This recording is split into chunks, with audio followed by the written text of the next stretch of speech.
Good morning and welcome back to the channel where we discuss all things related to research. This is the research platform presented to you by Professor Angelo Dube. I want us to revisit the research proposal.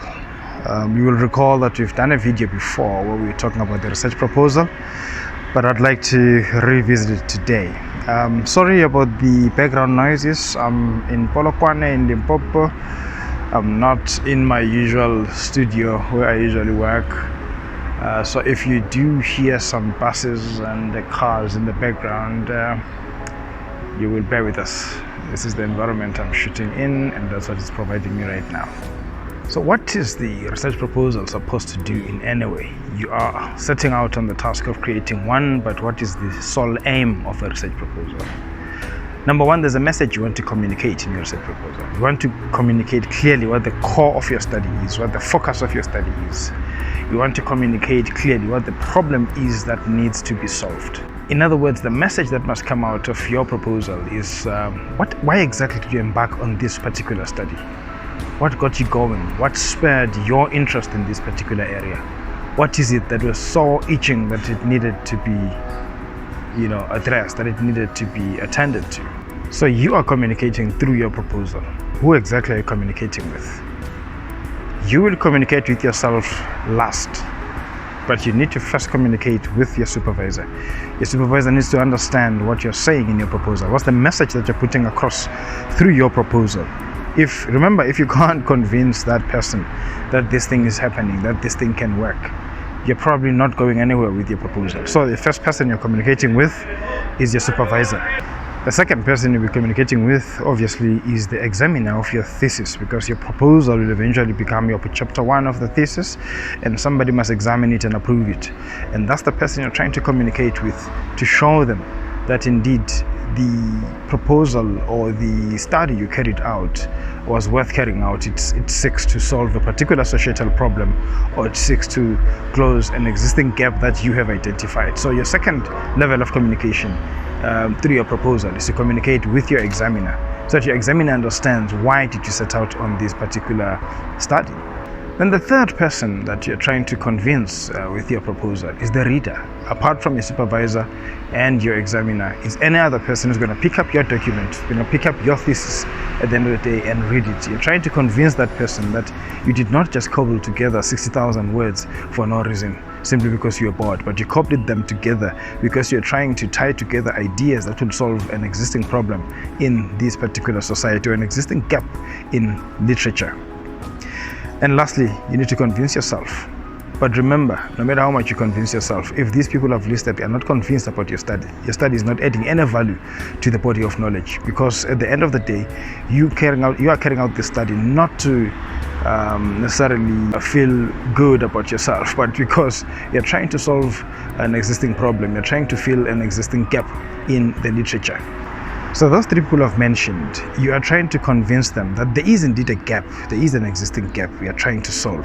But when it comes to you putting together your proposal, especially for your supervisor, you're trying to convince your supervisor that this thing is doable, number one. Number two, that you are the right person to do the task that you've set out to do, and that you can actually do it in the time that you're supposed to carry out this particular research. So you're trying to demonstrate that you do have the skill set required to carry out that research, and that you do have the resources, both financial and intellectual, to actually carry out that research. So the proposal, in summary, seeks to set out those parameters. It seeks to set out, it seeks to demonstrate to your supervisor that you're actually capable of doing this, as I've mentioned. The next thing to worry about when you're developing a proposal is what we call the title. Obviously, in the beginning, you're going to work with what is called a working title or a provisional title. Why are we calling it provisional? Because, like it or not, your title stands a 90% chance of changing as the thesis that you're working on develops from chapter to chapter. Because at the beginning, sometimes we're driven by passion. We want a title that we think has that visual hammer that we think everybody sees. That provisional title, here's how you must structure it. It must go from the broad to the focal to the context. In other words, there must be a broad topic which gives the overarching idea or the overarching controversy. You must then narrow it down to a specific controversy that you're trying to resolve, and eventually you must contextualize your title. What do I mean by this? Let me give you an example of a co-authored paper of mine. It's called The Forgotten Continent, Interrogating Africa's Contribution to International Legal Thought, a South African Perspective. What is the broad context there? The broad context is that this is about the development of international legal thought. In other words, the development of international law. That's the broad context. Now, the focal side to it is that you now narrow it down from just general international legal development over the centuries to Africa's own interactions with international law. That is why the topic then says Africa's contribution to the development of international legal thought. But then to contextualize it, we narrow it further, and the topic ends with a South African perspective. In other words, our assessment of how Africa contributed to international legal thought is based on the worldview of a South African writer, or the worldview and the lived experience of a South African scholar. So that is the geolocated context of the topic. So that's what we mean when we say you must move from broad topic to a narrow focus within the topic, and that narrow focus must be given a context. In which context is the whole thing operating? So the next thing to do is to introduce your subject or your area of study. In other words, you now move into the subheading of introduction as well as the research problem. Again, here you must follow the guideline given for the creation of the title of your proposal. And whilst I'm on the title, I might want to add this, that quite often the title should be the last thing you focus on. Design your proposal once you're at the end. In fact, as you go along, the words that are going to make up your title will begin to formulate themselves in your head. So your title, you'll have a better chance of coming up with a sound title if you do it last than if you do it first. I've seen students tripping themselves because they were coming up with a title that contains certain parameters that cannot be studied or that are not worth studying. But if you start with just understanding that you want to investigate perhaps the consistency in the way or the manner in which the International Criminal Court pursues those that it believes are suspects in crimes against humanity or war crimes globally, or on the African continent, or in the Asian region, then that's just that's not a title per se. It's an area that you want to focus on, so you can work from that starting point. And then as you begin to craft your introduction, your literature review, your aims, your objectives, your research questions, you will begin to form in your head what exactly this title of mine should look like for this particular proposal. So do not start with the title, end with it. I'm saying end with it because as you go along developing the proposal itself, you will come up with what you think is your title. It will be informed by what you discover as you read existing literature in the field. The same way you're approaching the title, from the broad to the focal to the context, you are to approach your introduction like that. You start with the broad overarching theme. What is the larger problem in this area? It can't be that you're studying all the problems of the International Criminal Court. It can't be that you're studying all the problems of international criminal justice. You are going to open with that there's a problem in the area of international criminal justice. There's a problem in the manner in which the International Criminal Court works. But then you're going to begin to narrow it down to say, in what context? Is it in the way that they prosecute? Is it in the way that they treat accused? Is it in the way that they go after suspects? Is it a question of consistency? Are you seeing a pattern? Now you're beginning to narrow it down to what your particular study will be dealing with. And then you go to the context as well. So approach it with that three-stage approach as you did the title. When you do the context, you are not necessarily covering the entire globe, because your study would then be too broad.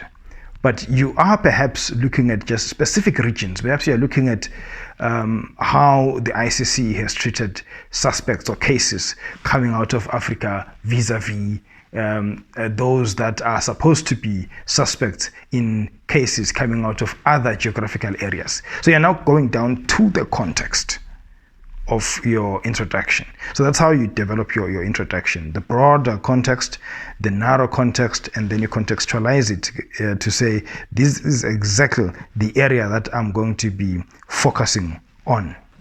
So essentially, in the introduction, you are putting forth what are you going to be writing about and why. The most important thing is the why. Why are you writing about it? Is it current? Does it solve a particular problem? Does it close a particular gap in the existing literature? Why are you embarking on that particular research? So answering the why is basically you giving justification for your study. You can't do a study that cannot be justified. So if you are going to answer your why and answer it very well, then you are going to be looking into, does my study necessarily cover any existing lacuna in the current research? Is there a gap in the current research that I'm trying to cover? Or has the context changed since the last published material, since the last published scholarly works? Has there been a shift that requires that we now re-engage with this area of my discipline, as I have put in my proposal? So if you ask those questions, then you should develop your introduction to your proposal, your research problem in that particular fashion. Is the literature that's there now outdated? Is that why you are now embarking on a new study? Let me give an example. There is lots of literature on compulsory vaccination of children against childhood diseases. But with the advent of COVID-19, obviously new questions have been asked about vaccines, number one, and number two, about compulsory vaccines.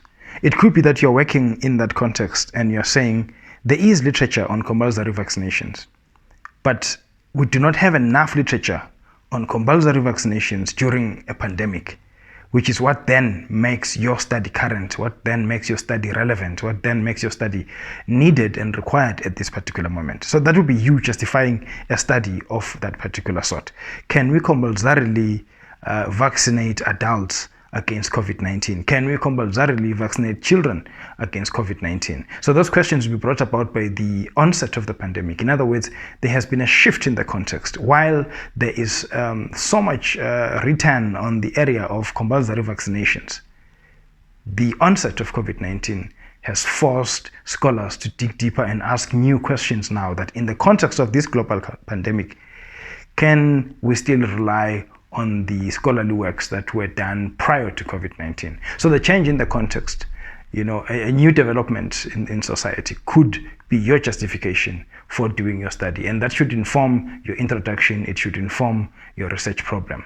I hope that was helpful. And if it was, please do click the like button, share this amongst your community of scholars, your community of researchers in any spaces where you operate, on your LinkedIn, on your Facebook, on your Instagram, your Twitter, your TikTok, wherever. Share the link with other researchers who might be assisted by the nuggets of wisdom that we share on this particular channel.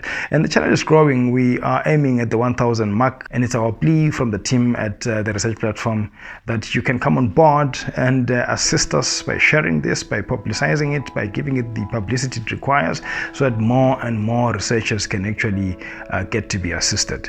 Until next time, Professor Angelo Dube saying cheers and do take care.